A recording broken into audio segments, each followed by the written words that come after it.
আধুনিক প্রযুক্তির মাঝেও শখের রেডিওটি এখনো হাতছাড়া করেননি মাগুরার শ্রী দিলীপ কুমার সরকার। বয়স ৬৯ বছর হলেও ৫০ বছরের বেশি সময় ধরে রেডিও শুনছেন এই মুদি দোকানি।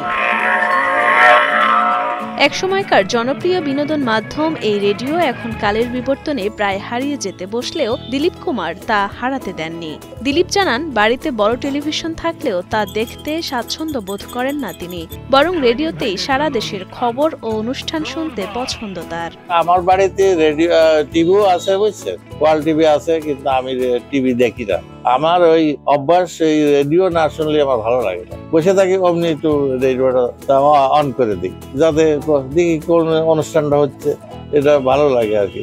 মাগুরা শহরের থানার পাশে ছোট্ট এই দোকানটি শ্রী দিলীপ কুমার সরকারের। তার কাছ থেকে জানা যায় ১৯৬৫ সালে প্রথম ফিলিপস কোম্পানির রেডিও কেনেন তিনি।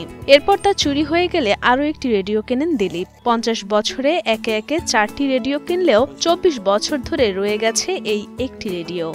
আমার জীবনে এইটা ধরে মানে 4টা রেডিও আর কি চলতেছে, এটা 3টা নষ্ট হয়ে গেছে, পরে আরেকটা কিনলাম, পরে ওই ন্যাশনাল কিনলাম, ন্যাশনালের ওই একদম অকেজ হয়ে গেল, পরে এই ফিলিপসের রেডিও কি করছে, এইটা সনি র্যাঙ্কস এটা কিনলাম, এটা তার ২৪ বছর হবে। ১৯৭১ সালে যুদ্ধের খবর তিনি ও তার পরিবার পেতেন রেডিওর মাধ্যমে। তাছাড়া পল্লীগীতি, বাউল সঙ্গীত থেকে শুরু করে ভাটিয়ালি গান, আঞ্চলিক গান তার প্রিয় বলে জানান রেডিও প্রেমী দিলীপ। ৭১ সালে আমরা যখন বাংলাদেশে ছিলাম, তখন ওই খবরগুলো আমরা শুনতাম। আপনার ওই খুব আগ্রহ করে শোনা হয়তো যে কোন জায়গায় কি হচ্ছে না হচ্ছে, আর আমার সোনার বাংলা ওইটা দিত মাঝে মাঝে গানটা, এই গানগুলো খুব ভালো লাগতো। চিঠি লেখার মতো রেডিওর চাহিদাও কমেছে, হয়তো কালের বিবর্তনে এটাও হারিয়ে যেতে পারে।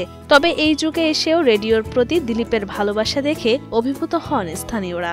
এই লোকটা যে আসলে এতদিন ধরে রেডিও শুনতেছে, এখনো শুনতেছে এবং অনেক রাত পর্যন্ত শোনে, হ্যাঁ, এই বিষয়টা আসলে একটু অবাকই। হ্যাঁ, এই মানে বর্তমান যুগে এসে, হ্যাঁ, এখন আমরা আধুনিক যুগে আমরা ইন্টারনেট ব্যবহার করি।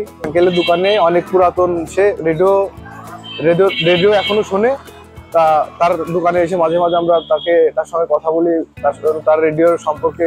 রেডিওতে কোনো খবর বা কিছু দেখা যায় না, কিন্তু তারপরে সে অনেক পুরাতন স্মৃতিগুলো নিয়ে এখনো সে দোকানে আছে। আমাদের অনেক ভালো লাগে যে এখন পুরাতন যুগের স্মৃতিটা এখনো ধরে রাখছে। আমি এই যে কাকার দোকানে যখনই কিছু কেনাকাটা করতে আসি, কাকা দেখে যে রেডিও গান শুনে, এই জিনিসটা আমি এখনো সে যে ধরে রাখছে, এটা আমার কাছে খুবই ভালো লাগে।